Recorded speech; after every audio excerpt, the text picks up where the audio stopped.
Chapter 12. All morning Mama Papa have found things for Uma to do. It is as if Papa's retirement is to be spent in this manner, sitting on the red swing in the veranda with Mama, rocking and finding ways to keep Uma occupied. As long as they can do that, they themselves feel busy and occupied. She has to write a letter to Aaron to find out if he has received the parcel containing the tea and the shawl they sent him through Justice Dodd's son. In between, she has to dry off to the Erkins. She has to dry off the Erkins who are after the ripe mulberries on the tree by the gate, and see if the cook has bought the green mangoes for pickling and has all the ingredients and necessary spices, but not extra, that might be pilfered. Then, when Papa says his winter woolens must be spread out in the sun and sprinkled with dry neem leaves because he has seen moths hovering about them, Uma, who feels dusty and irritable from her many forays down the drive to the gate to shout at derisive little boys from the street, and around to the kitchen to listen to the cook complain about having to get to the bazaar when his bicycle is broken and has not been repaired. Uma thumps her hands down on the table in front of the red swing, the table with the faded embroidered cloth dating back to her school days and sweet lessons with Sister Philomena, and stares into their faces with open defiance. She gives her nose a hard rub with the palm of her hand for extra emphasis. "Not today," she tells Papa loudly. "Can't do it today." She walks off to her room and shuts the door behind her. She knows that when she shuts the door Mamma Papa immediately becomes suspicious, but she defies them to come and open it. She stands waiting for them to shout or not. Minutes pass and she can picture their faces, their their expressions, twitching, twitching with annoyance, with curiosity, then settling into a stiff disapproval. She opens her cupboard and considers her belongings. She could look through her collection of cards again, but that is a pleasure reserved for holidays evenings when Mamma Papa are out, not just odd half-hour breaks in the routine. She could look through her collection of bangles or handkerchiefs, but she can do that without shutting the door since Mamma would not consider that subversive or dangerous. She could write a letter to a friend, a private message of despair, dissatisfaction, yearning. She has a package of notepaper, pale violet with pink rose embossed in the corner. But who is the friend? Mrs. Joshi? But since she lives next door, she would be surprised. Aruna? But Aruna would pay no attention. She's too busy. Cousin Ramu? Where was he? Had his farm swallowed him up? And Anamika had marriage devoured her? She stands chewing her lip thoughtfully, then reaches and picks out the small cloth-bound book she won at the Christmas bazaar. Yes, her lips purse with satisfaction. She sits down on her bed and lifts her feet up in a comfortable cross-legged position. She can hear the swing creaking and rocking out on the veranda, but the sound fades away when she opens the book and starts to read. She reads slowly for lack of practice, and she's conscious that she might be interrupted at any minute, called away. But she will read a poem or two and find the pleasure they denied her. Her lips move as she makes her way through the lines. Before this rosebud wilted, how passionately sweet. The wild walls swelled and lilted, in time for flying feet. Her toes twiddle with delight and she thumps her knees to the rhythm. How loud the bassoons mutter! The bassoons grew madly shrill. And oh, the bow's lip utter that hearts would not fulfill. She cradles the books in her lap and riffles through the thick, soft pages. You're wasting your life in that dull, dark room, as he fondled her silken folds. O'er the casement lean but a little, my queen, and see what the great world holds. Here the wonderful blue of your matchless hue, cheapen both sky and sea. You are far too bright to be hidden from sight. Come fly with me, darling, fly. Outside Mamma is shouting, Uma, Uma, Papa wants cook to make him a cup of coffee. Uma is frowning over the words matchless silken casement queen. She will not listen to Mamma. Coffee for Papa, Uma. Finally, Uma throws an angry look at the door. Mamma's voice is battering it, sharp as an axe. She hears the door splintering, waits for it to give way. Till it does, she will not move. She tightens her hold on the book. She strokes the cover, opens it to the title page, reads the author's beautiful melodious name, Ella Wheeler Wilcox. Then the publisher's equally enchanting, Gay and Hancock at Henrietta Street, Covent Garden, and the list of other books by the author. Poems of pain, poems of cheer, the kingdom of love, yesterdays. If only she could find and read them all. But now Mamma's hands are slapping at the door. Why have you locked the door, Uma? Open it at once. Uma gets off the bed and goes quickly to the door, on bare feet, holding her book. She throws it open so violently that Mamma stumbles in, almost falling. She steadies herself against the door, and, to recover her dignity, demands, What is going on here? Uma thrusts the book into her face. Ella Wheeler Wilcox's poems of pleasure. Through clenched teeth, she hisses, Reading this. Mamma bounces away like a fly after a quick, short-sighted glance. Reading, reading. Didn't you say your eyes were hurting? So why are you reading? Put it away and fetch a cup of coffee for Papa. It is time for Papa's coffee and biscuits, she adds, very loudly as if afraid of Uma will refuse. Uma does not refuse. She slaps the book down on the table so that her hairbrush and bottle of hair oil jump. She walks past Mamma and goes towards the kitchen. She returns to the veranda with a tin tray. The cook has started pickling and won't be interrupted. And put it down on the table in front of the swing. She sloshes some milk into the coffee. Rosebud wild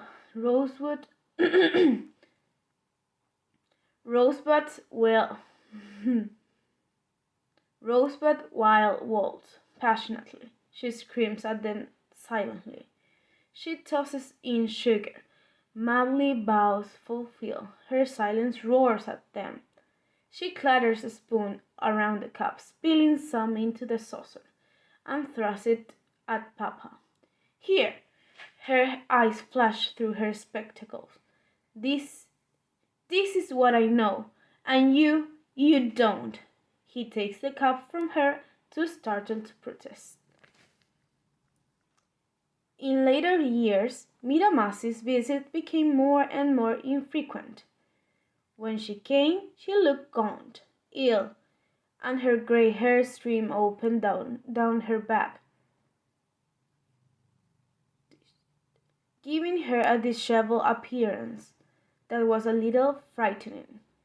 Uma was more hesitant in her approaches than she had been, not certain if the bond formed between them by the stay in the ashram still existed. Miramasi gave no indication if she thought it did. She mostly ignored Uma, although Uma went down into the garden at dawn to collect flowers for her morning rituals, reaping of bright canna lilies and livid hibiscus flowers for lack of anything more suitable for the altar. And Miramasi did not seem to notice or care. When Uma asked if she might bring her to cook, the veranda hearth was always swept and cleaned and repaired with fresh clay when Miramasi arrived. Miramasi only shook her head. She would cook nothing. But what will you eat? Uma asked anxiously, suppressing selfish thoughts of the sweets Miramasi had once made for them, so willingly and lavishly. You must cook something, Masi. You don't look strong. I'll bring you spinach, cornmeal. What would you like? Miramasi only shook her head. I've brought enough food for me, she snapped, and produced from the folds of her clothes sling some bananas and peanuts and a few shriveled dates. It was all she would eat. She still stalked down the road to the pink temple at the end, but with such an air of determined privacy, as if defying the others to stop her or accompany her, that Uma did not dare follow. Instead, she hovered around the gate, waiting for her return, and pretended to supervise Mali in digging new channels to carry the water to a bed where papaya trees had been planted, or to the jasmine bushes that had to be kept alive through the summer drought. The night before Miramasi left, Uma crept up to her as she lay stretched out on the rush mat, and murmured, under cover of darkness, Masi, did you find him, your lord? Because the idol was still missing from the altar. Then Miramasi let out a sigh so deep it seemed to tear the heart out of her chest. Folding her hands together, she began to pray for the return of her stolen idol, her lord, her lover, her God, in tones of such anguish that Uma crawled away in order not to hear. She was afraid Miramasi might become hysterical. As for her, she no longer had fits. It was as if the plunge into the river had caused the fits and hysterics to be carried off by the current, leaving her limp and drained. She knew they would not come on her again. Setting off for the railway station next day, looking somehow stronger and more determined, Miramasi told her in a private moment of leave-taking, I will find him. You wait and see. I will not stop traveling from one city to another, from temple to temple, ashram to ashram, till I find him. Laila auntie, on a visit, told them the sequel. Yes, Miramasi has found him, she laughed, making her bangles jingle. In a shop in Benares that sold brassware. The shopkeeper kept him on a shelf as a presiding deity, and garlanded him and burned incense before him every morning when he opened his shop for trade. He did not at all want to part with it. He was alarmed by Miramasi throwing herself at the shelf and sobbing with joy. He had let her in thinking she was an early customer wanting a brass pot to take down to the river, but she wanted only her lord, nothing but the Lord himself. Not for sale. Go away, please. It is not for sale, he begged her, thinking her mad. Mad widows were not uncommon in the street of Benares. But Miramasi raised such an unearthly row in the narrow lane of the crowded bazaar, people stopped to stare and flock around, curious to see what it was all about. Miramasi was able to create such drama about her lord, her lost lord, and the dream she had had in a temple in the Himalayas on a previous pilgrimage, revealing that if she came to this city, visited this bazaar, walked down this lane, this was where she would find him. And so she had. She acted out her journey, her dream, the discovery. She laughed and wept. The great red mark a priest had drawn on her forehead that morning becoming smeared and running across her face dissolutely. Whereupon everyone nodded and agreed that if it was so, if the dream had become true and the prophecy been fulfilled, then the Lord was hers. The poor shopkeeper, the poor shopkeeper, a peace-loving man and superstitious too, parted with the idol. After all, he could buy a dozen just like that in the shop next to his. Lila auntie laughed. Miramasi carried off her prize, the whole population on the lane accompanying her through the bazaar for the ritual bath in the river, with great cries of Har Har Mahadev. It was rumored that she had returned to the temple in the Himalayas, where she had had her dream, and now lived in its presence, devoting herself to worship. Uma listened avidly. Excitement made the palms of her hands sweaty and damp. Her eyes grew round behind her spectacles and rolled in wonder at the story. Laila auntie told it well, but after giving a gratified sigh at the conclusion, she said nothing. She knew Mama Papa will never let her visit Miramasi in the Himalayas. It was pointless to ask. They would not meet again.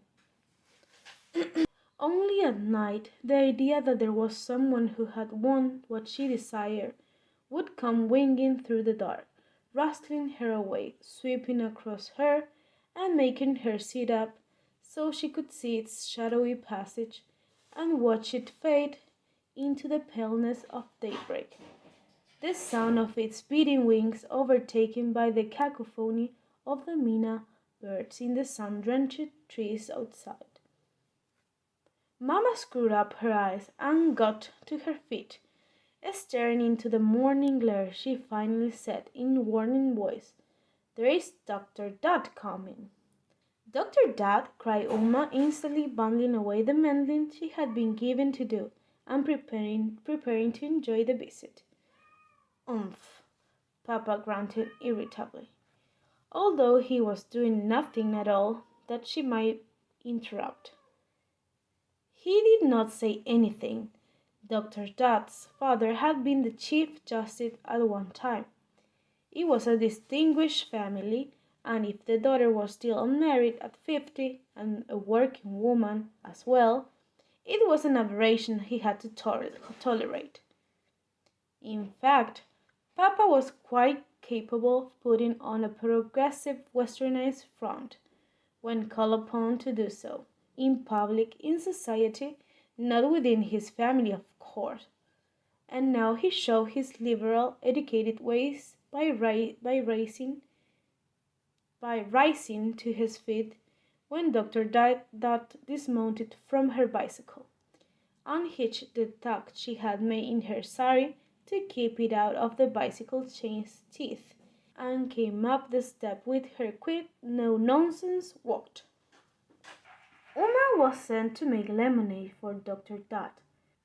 She did so enthusiastically, throwing in an extra spoon of sugar and humming even when most of it scattered over the kitchen table, bringing forth an angry reprimand from the cook, who would be the one who had to explain where all that sugar went, as he reminded her.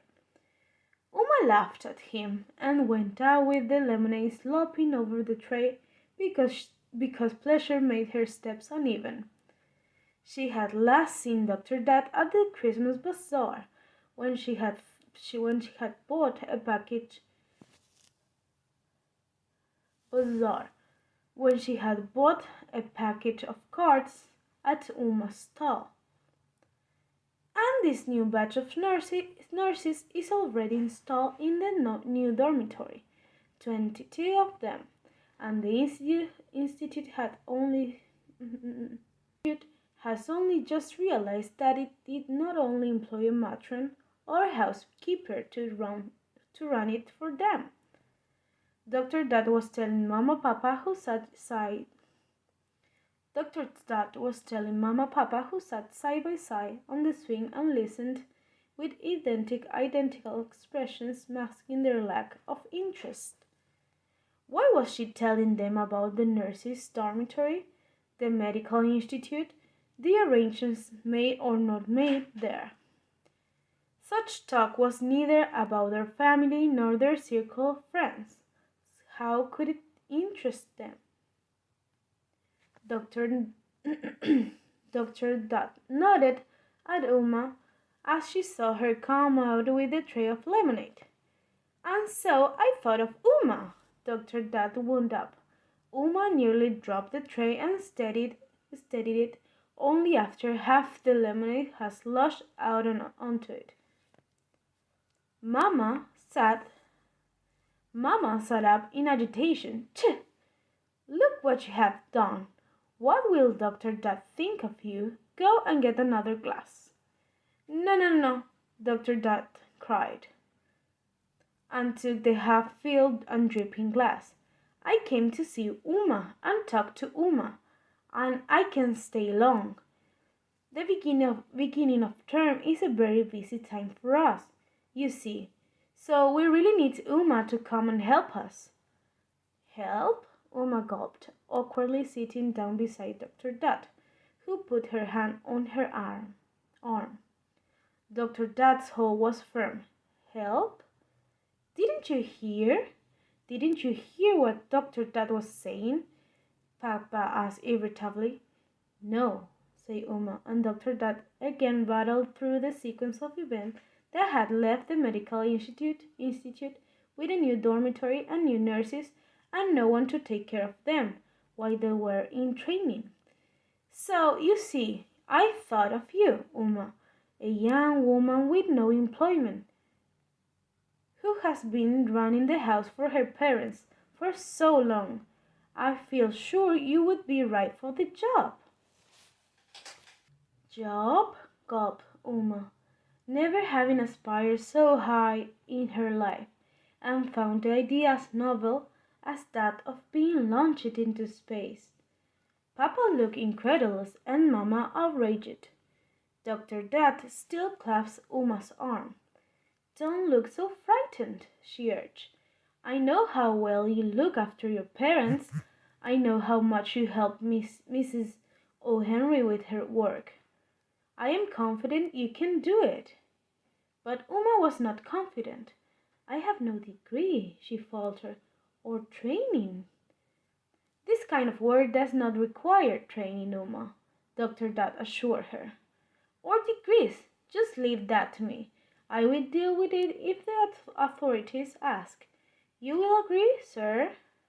She turned to Papa, smiling, as if she knew how much he adored being called sir.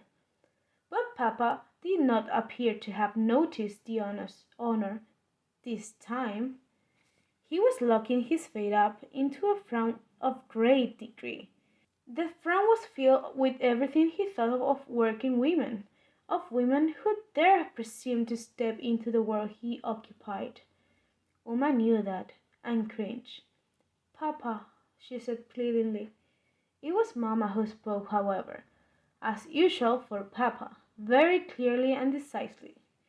Our daughter does not need to go out to work, Dr. Dutt, she said. As long as we are here to provide for her, She will never need to go to work. But she works all the time, Dr. Duck exclaimed on a rather sharp note. At home. Now you must give her a chance to work outside. There is no need, Papa supported Mama's view. In double strength it grew formidable. Where is the need? Dr. Dad persisted. Shouldn't we ask Uma for her view? Perhaps she would like to go out and work. After all, it is at my own institute in, in a women's dormitory with other women. I can vouch for the conditions. They are perfectly decent, sir. Sir, you may come and inspect. You may come and inspect. You may come and inspect the dormitory. Meet the nurses. See for yourself. Would you like to pay us a visit, Uma? Uma bobbed her hair. Uma bobbed her head rapidly up and down. She worked hard. She worked hard at controlling her expression. She knew her face was twitching in every She knew her face was twitching in every direction. She knew her parents were watching. She tried to say yes, please, yes, please, yes, please, yes. Go and take the tray away, Mama said. Uma's head was bobbing, her lips were fluttering. Yes, please, yes, please. Uma, Mama repeated, and her voice brought Uma to her feet. She took up the tray and went into the kitchen. She stood there, wrapping her hands into her sari, saying into the corner behind the icebox, please, please, please. Then she went back to the veranda, wearily. Dr. Dad was sitting very upright in her basket chair. She looked directly at Uma. I'm sorry, she said. I am very sorry to hear that. Hear what? What? Mama was getting to her feet. She walked Dr. Dad down the veranda steps to her waiting bicycle. Isn't it difficult to cycle in a sari? She asked with a little laugh, and looked pointedly at the frayed and oily hem of Dr. Dad's sari. Dr. Dad did not answer, but tucked it up at her waist and stood steadying the bicycle. She did not look back at Uma, but Uma heard her say to Mama, if you had that problem, you must come to the hospital for tests. If you need a hysterectomy, it is better to get it done soon. There is no need to live like an invalid. She mounted the small hard leather seat and bicycled away, the wheels crushing the gravel and making it spurt up in a reddish spray. Uma stopped twitching her hands in a fold of her sari and looked towards Mama. Hysterectomy? Hysterectomy? What was that? Mama came up the steps and linked arms with Uma, giving her an affectionate little squeeze. And so my madcap wanted to run away and leave her Mama? What would my madcap do next? The next time Mama Papa went to the club and Uma was all in The next time Mama Papa went to the club and Uma was alone in the house, she slipped into Papa's office room. The phone, which had once stood on a three-legged table in the drawing room and then moved to his desk, was now locked in a wooden box. Was now locked in a wooden box. But Uma knew where he kept the key. She scrabbled around in the inky pencil box and found it amongst defunct pens and split nibs, unlocked the box, and quickly dialed Dr. Dad's number. It was Dr. Dad's residential number, and she felt guilty about disturbing the doctor at home on a Sunday evening. But it was an emergency of a kind. Dr. Dad did sound a little unhappy at being disturbed. Yes, Uma dear, she sighed. I wish your parents had agreed, but what could I say when your mother told me she was not well and needs you to nurse her? Dr. Dodd, Uma cried, Mama is not ill. She's not.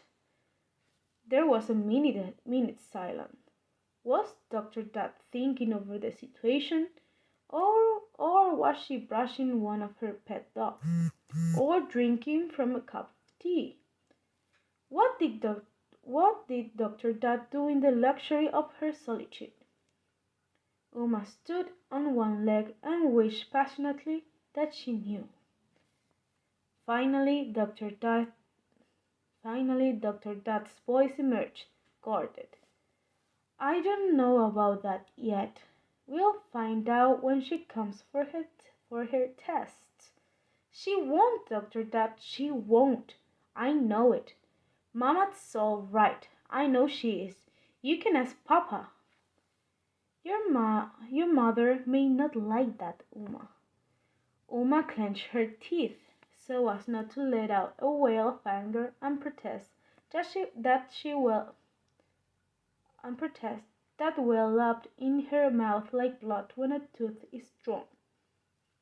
Then tell her to come for the test, she begged. Phone Mama and tell her to come. You'll see she won't. Dr. Dodd tried to placate Uma. Let's wait till she comes and then we'll see what is wrong. If it turns out nothing's wrong, perhaps we can talk about the job again. But will the job still be there? If they still get someone else, then couldn't you tell Mama to be quick so I can get the job? Couldn't you tell Mama to be quick so I can get the job? Dr. Dodd sighed.